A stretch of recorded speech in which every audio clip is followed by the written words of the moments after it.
চীনের একটা দীর্ঘদিনের এক্সপিরিয়েন্স রয়েছে ওয়াটার ম্যানেজমেন্টের ক্ষেত্রে, এবং বাংলাদেশে আমরা জানি তিস্তা মহাপরিকল্পনা যেটি বিএনপি নির্বাচনী ইশতেহারে ছিল সেটি বাস্তবায়ন প্রক্রিয়া আমরা যাচ্ছি।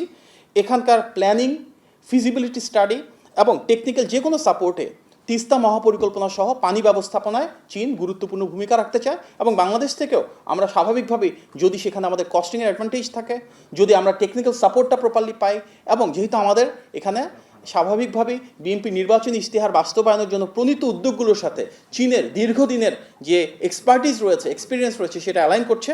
এক্ষেত্রে আমরা সামনের দিনগুলোতে খুব ডিপ রুটেড কোলাবোরেশন প্রত্যাশা করছি।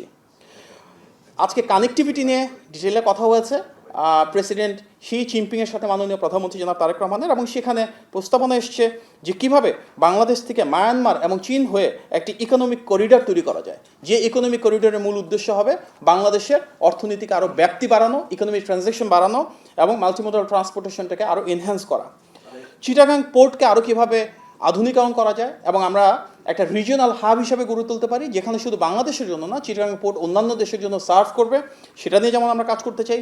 একই সাথে মংলা পোর্টকে আপগ্রেড করবার জন্য এবং মংলা পোর্টকে আরও বেশি প্রোগ্রেসিভ করবার জন্য, সার্ভিস ওরিয়েন্টেড করবার জন্য চীন আগ্রহ প্রকাশ করেছে, এবং বাংলাদেশ থেকেও আমরা সেগুলো নিয়ে আলোচনা করেছি।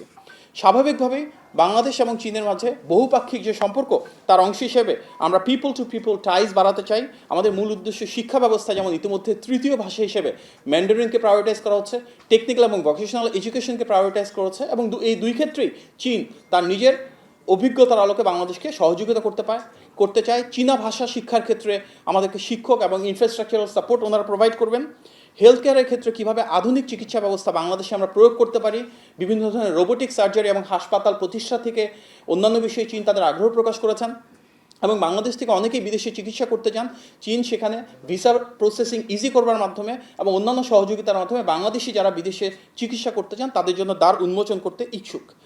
এর পাশাপাশি সংস্কৃতি, মিডিয়া, টেকনোলজি, সামগ্রিকভাবে নলেজ ট্রান্সফার এবং এমপ্লয়মেন্ট জেনারেশন নিয়ে আমরা পিপল টু পিপল অর্থাৎ দুই দেশের ভিতরে সম্পর্ক আরও বাড়াতে চাই।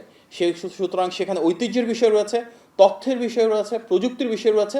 প্রতিটি ক্ষেত্রে আমরা চাই দুই দেশের জনগণের ভিতর আরও সম্পর্ক বৃদ্ধি হোক, এবং এগুলো নিয়ে দুই দেশের নেতৃত্বে আলোচনা করেছেন।